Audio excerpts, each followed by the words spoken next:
FightHype.com here with Regis Prograis. How you doing today? I'm good, bro. All good, bro. All right, man. Now I know you gotta be feeling hype, man. The fight is finally official. You against Jose Zepeda on November 26th, Yep. Los Angeles, right? Yes, sir. That's the yeah, bro. We've been working on this for a little while now. And they told me, that's the official news. We know we was fighting each other, but now it's official now. So I'm just happy about it, bro. Did a part of you feel like a little bit nervous when, it seemed a little weird with the whole Marv Nation thing and people were kind of looking at it sideways? Did you get a little nervous?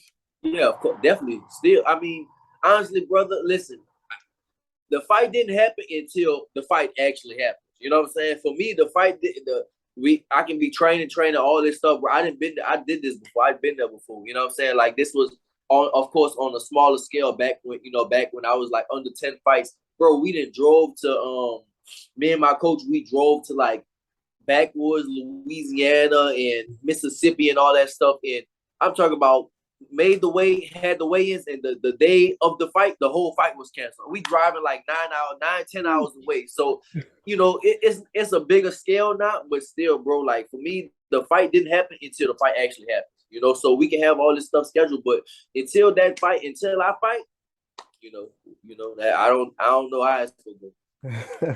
I ain't mad at it, man. But it's been about 3, 4 years since you've been like officially a world champ, I believe. 3 years, brother. 3 years. 3 years. I know your fight with Josh Taylor was in like October of 2019. Right. So I mean, I've spoken to you plenty of times before, and you're one of those guys that's always in the gym, always training, no matter what. But Right. like how exactly does it feel for you to know, like, okay, I'm not just fighting like a great fighter, or I'm not just fighting like in like an eliminator or anything like that. Like I'm finally fighting for a world title, man. It's like I said, bro. It been 3 years, so that whole 3 years, this is what I worked for. This is like after the loss to Josh Taylor, like I kind of stepped up my game. I stepped up like everything. It's just been I had a chip on my shoulder.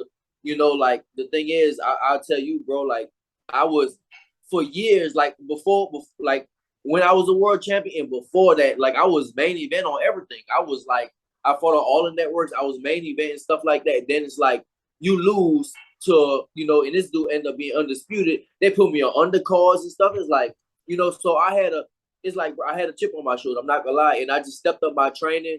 I stepped up my game. I stepped up my training, and it's just I've been working for. It's just like those 3 years I've been working for this particular fight.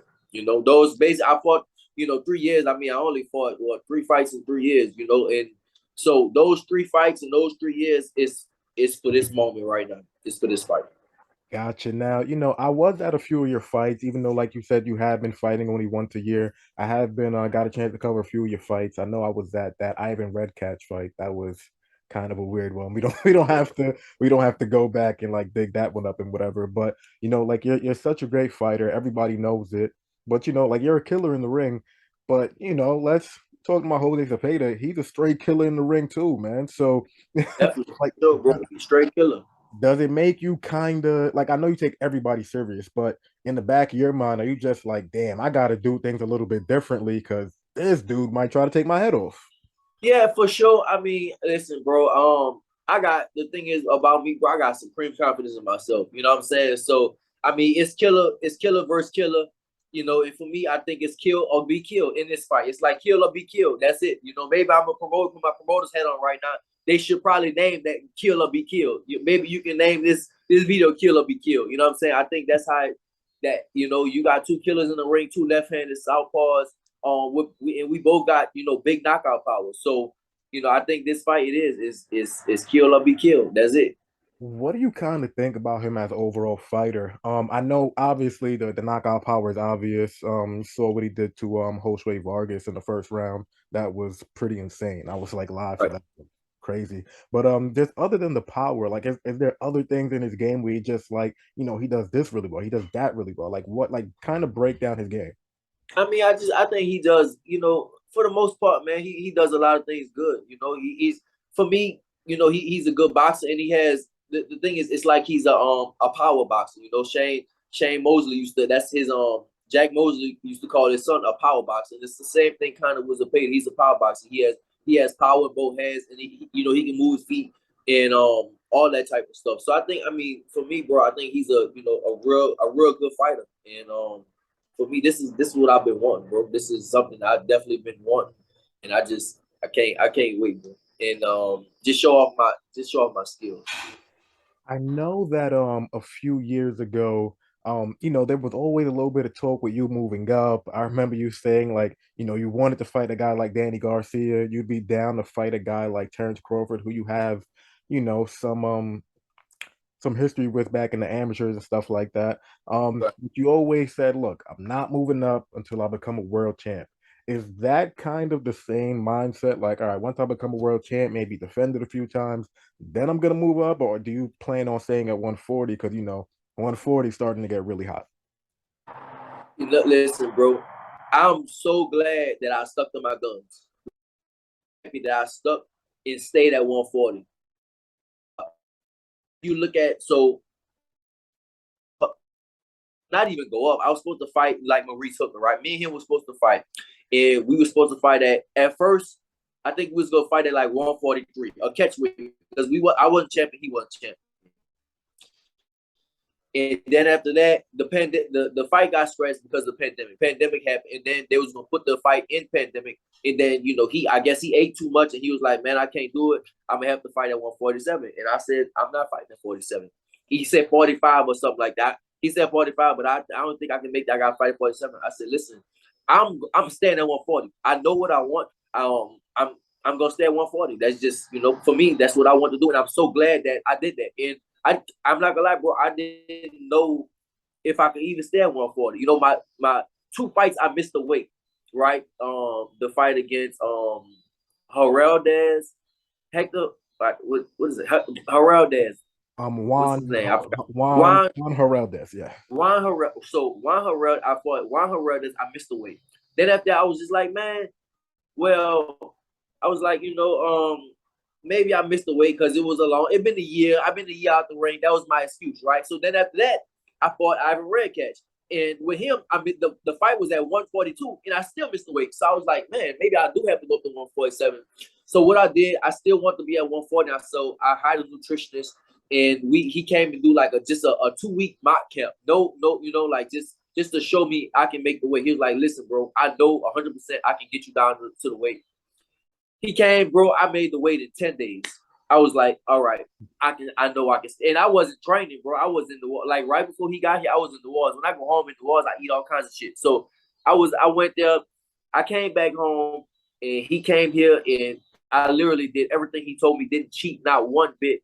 And I made the weight. So I know I can stay at 140. So it all depends. It's a lot of smoke coming to 140. You got the 35 pounders. They say they coming up. All those dudes get too big for 135. So I think I might stay at 140. I know for sure that I made the right decision to stay at 140.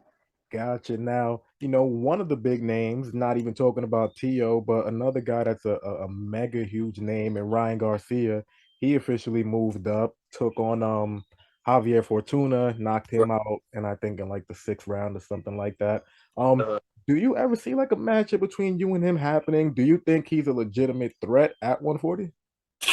No, I don't think he's a threat at 140. I don't think he's a legitimate threat at 140. Listen, I give Ryan props. He's not just a social media star that a lot of people think he is. I think he's definitely a legitimate fighter. But at 140, I just can't see it right now. I mean, he's still young, so his body is still growing. He's probably still developing power and stuff like that. But as far as being a legitimate fighter at 140, right now, no. Now, could he be? Maybe he can be, but right now, I don't see it. Who do you think has the higher ceiling at 140 then? Would it be Ryan or would it be Tio? Man, that's a good question, bro. It actually might be. That's a good question. It might be Ryan, bro. I don't think. I always thought Tio had the goods at 135. For me, when Loma had the belts, and I think he was undisputed or whatever. When Loma had all the belts and stuff like that, and they had, you had Devin and Tank and Ryan and Tio. For me, it was like, all right, Tio got the goods. I really thought Tio had the goods, and then he lost, and then now he coming to 140. And don't get me wrong, he beat the dude he was supposed to beat, Campo, whatever. But he got hit with a lot of punches, and that dude wasn't really too much. If we all want to be honest, that dude really wasn't too much.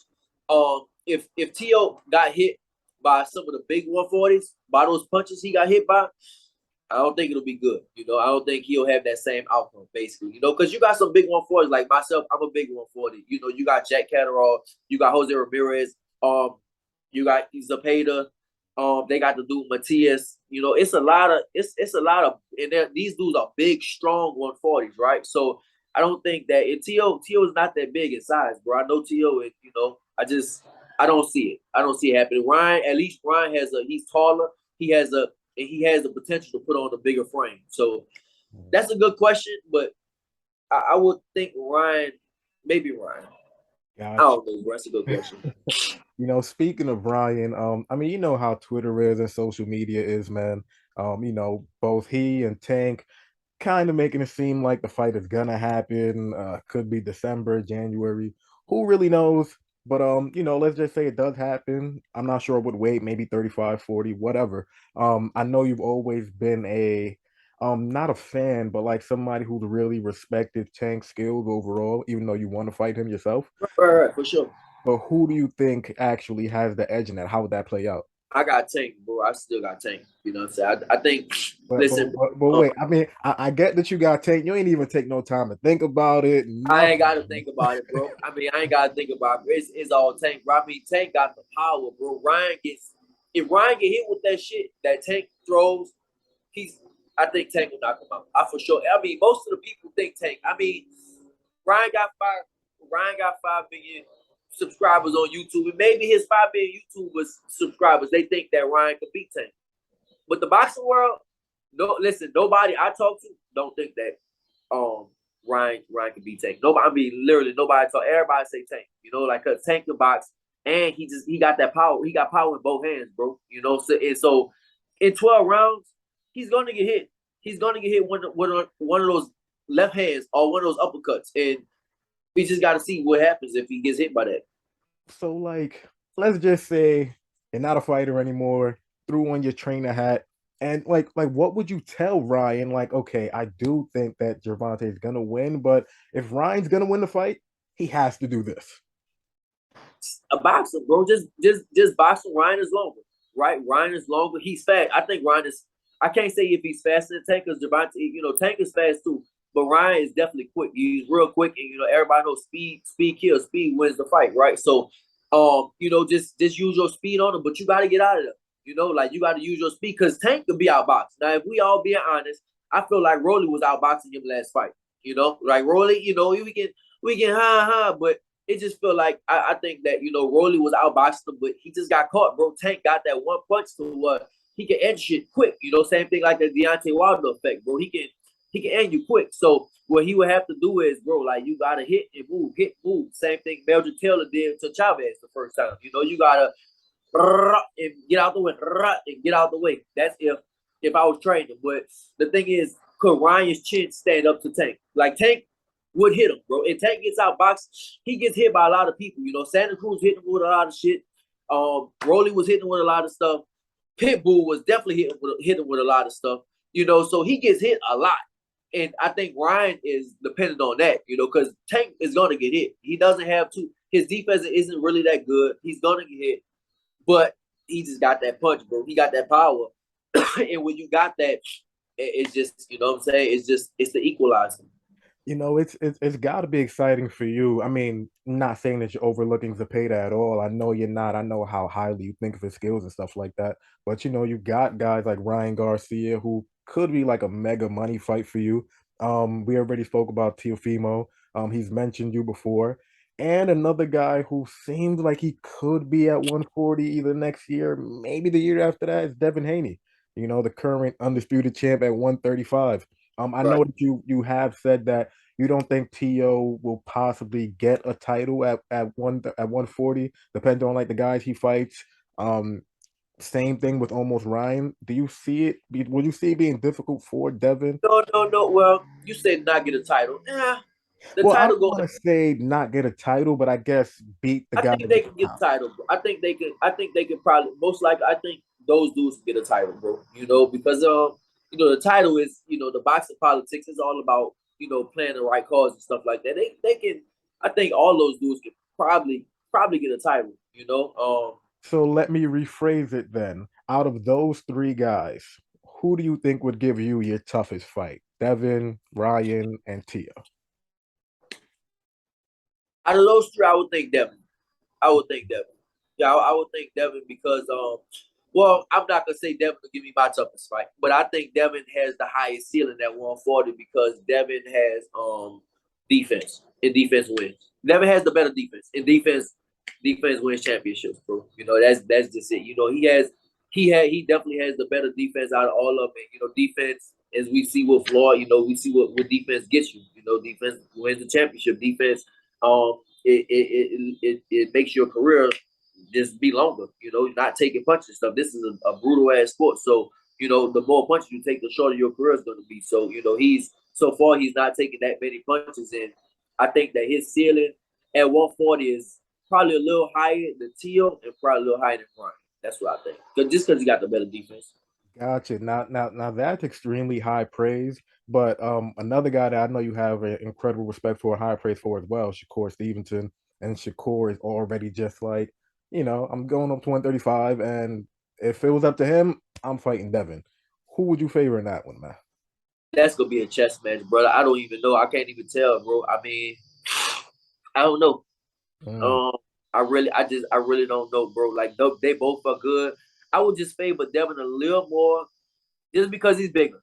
That's all. But they kind of got the same style. Both of them very defensive.